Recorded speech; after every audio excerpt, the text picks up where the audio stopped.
In part 2 of our Japan travel series, it was time to say goodbye to the big city vibe of Osaka and head to the quaint mountain towns of Takayama and Shinhotaka.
After a long morning of travel, we were starving. And while there are plenty of food stalls and snack options in and around the Sanmachi District, we were particularly interested in this spot, which serves a regional specialty, Hida Wagyu beef. Only here, they serve this prized beef nigiri style, with thin slices of raw beef laid on top of sushi rice, or chopped up and wrapped with seaweed along with a quail egg. Alright, I'm gonna try some Hida beef nigiri here. Yum.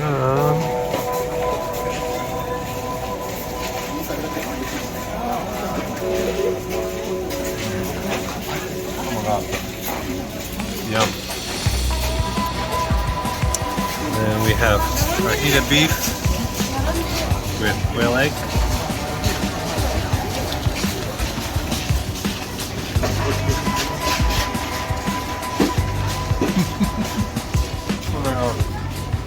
So good.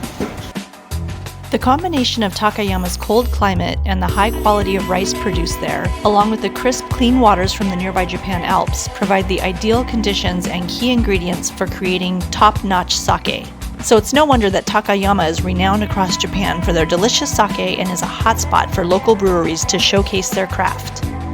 We decided to duck into Harada Sake Brewery for a taste. Here guests can sample from all 13 varieties of sake that are on display for a mere 380 yen.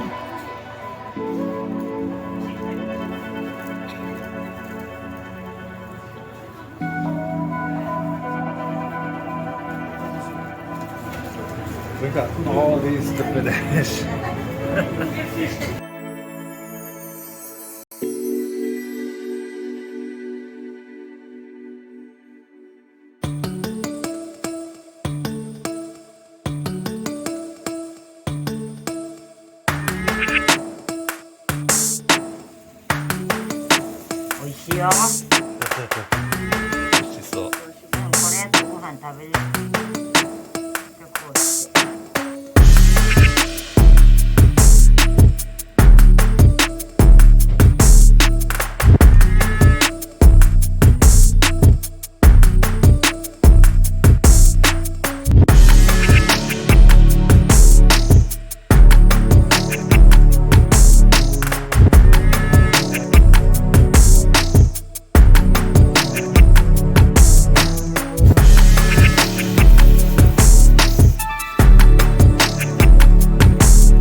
After a few hours of exploring the town and having some tasty ramen for lunch, we were back on a quest for some more of Takayama's finest.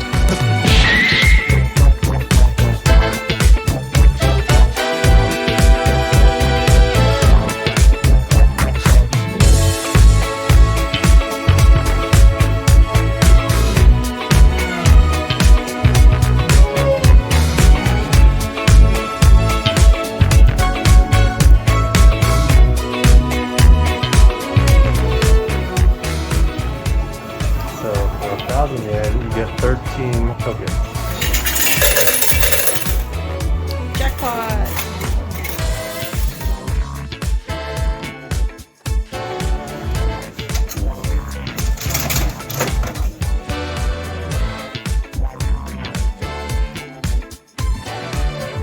Oh yeah.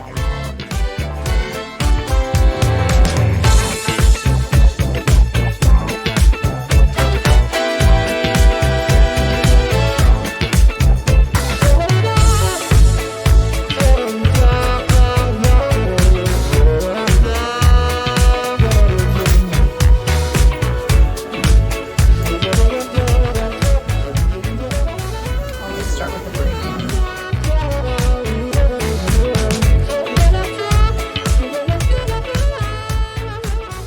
Narrowed it down to two songs that we love.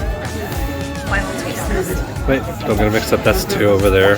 That's 22 over there. No, this is 2. No, that one is 22. This one is 22. No, you're right. Dude. See, this is what happens after drinking 13 cups of sake. All right, Okay, number 2. 2. Among other things, we could have taken advantage of the good weather to visit the Hida Folk Village, an open-air museum showcasing the traditional architectural style of old farmhouses of the region. Or we could have checked out the Hida Takayama Retro Museum, an interactive exhibit filled with vintage toys and collectibles dating back to the 1920s. But it was refreshing to not have any plans and instead wander aimlessly around town, poking our heads into various souvenir shops and having fun.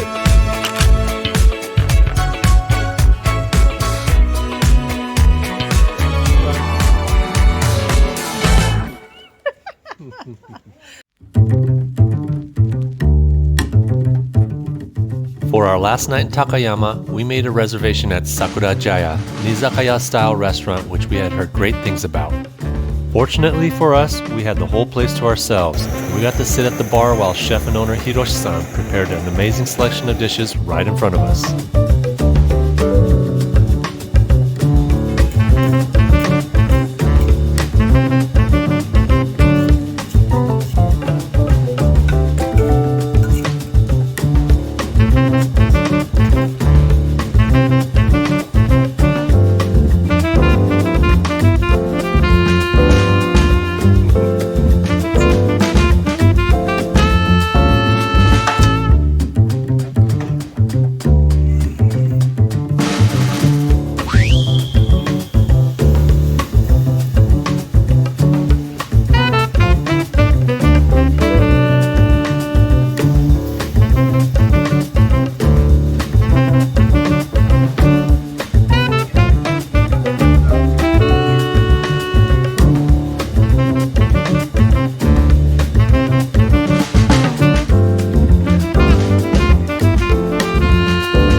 The club has a color, yellow color, the taste. Then with rum. Rum? Rum. Wow. My mouth made. Oh my god. We're gonna be crawling out of here.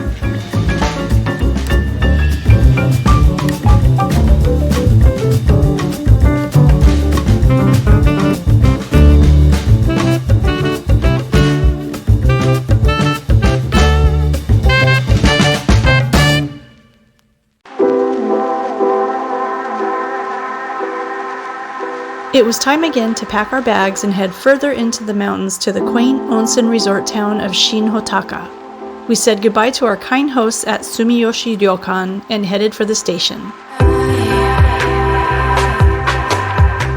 With a little extra time to kill before our afternoon check-in at our next accommodation, we decided to make a quick trip to the mountain village of Shirakawa-go, which we had previously postponed visiting the day before. Famous for their iconic, traditionally built A-frame farmhouses and declared a UNESCO World Heritage Site in 1995, this place had been on our list of places to visit and photograph for a long time. But the weather had other plans. Well, apparently we should have went to Shirakawa-go yesterday when it was sunny, because right now it's totally coming down. But it is beautiful. While the conditions weren't ideal for filming, it made us understand the importance and effectiveness of the Gassho-zukuri design of these farmhouses. So these houses are made in the Gassho-zukuri style, which means constructed in the shape of Buddhist monks' hands in prayer. This helps with this heavy snowfall. These houses can withstand the weight of all that snow. So anyways, very cool. But here you can see basically how thick these roofs are constructed with so many layers of straw. And it's doing its job.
From Shirakawa-go, we headed back to Takayama Station, then hopped on a bus to the outskirts of Takayama to Okuhida Onsengo, a region which includes 5 onsen resort towns, each with their own unique charm.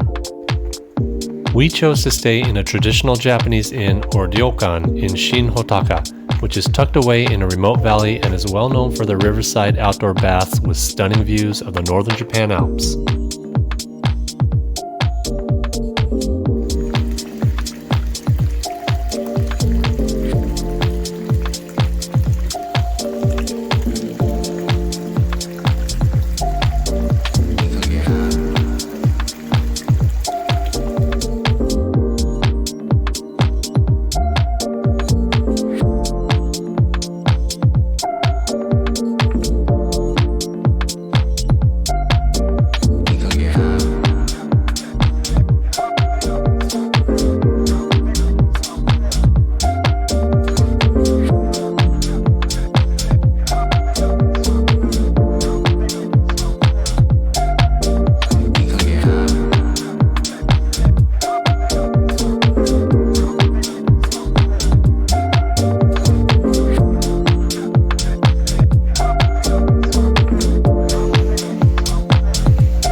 After a lavish multi-course kaiseki dinner, including sashimi, locally caught fish, and a variety of Hida Wagyu beef dishes, it's a wonder that we had any room the following morning for an exquisitely prepared traditional Japanese breakfast.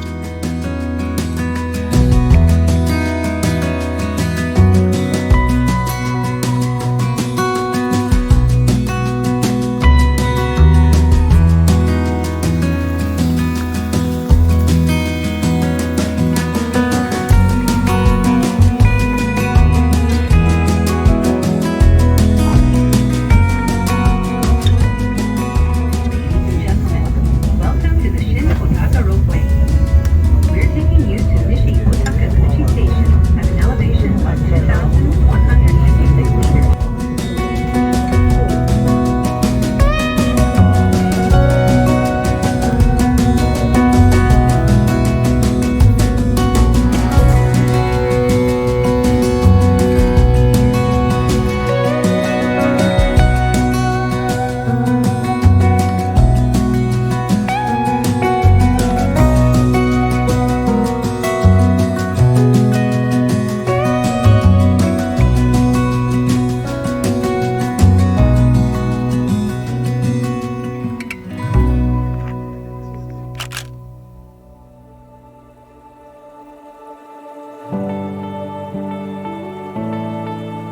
While booking this trip, we intentionally saved the onsen portion for the end of our visit to Japan. We knew we would need time to relax from all the traveling we would be doing in a short span of 10 days.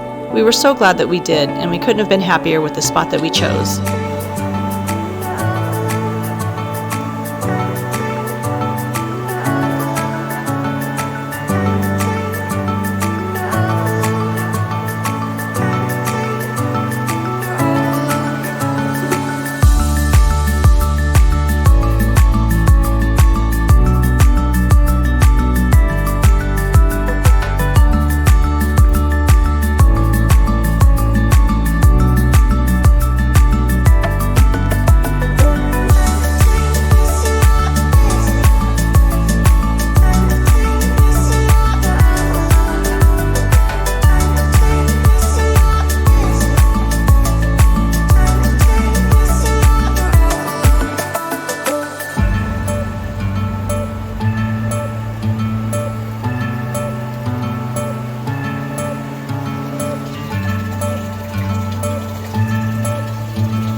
Thanks for watching!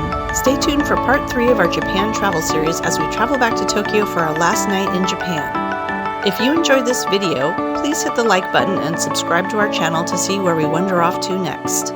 じゃあまたね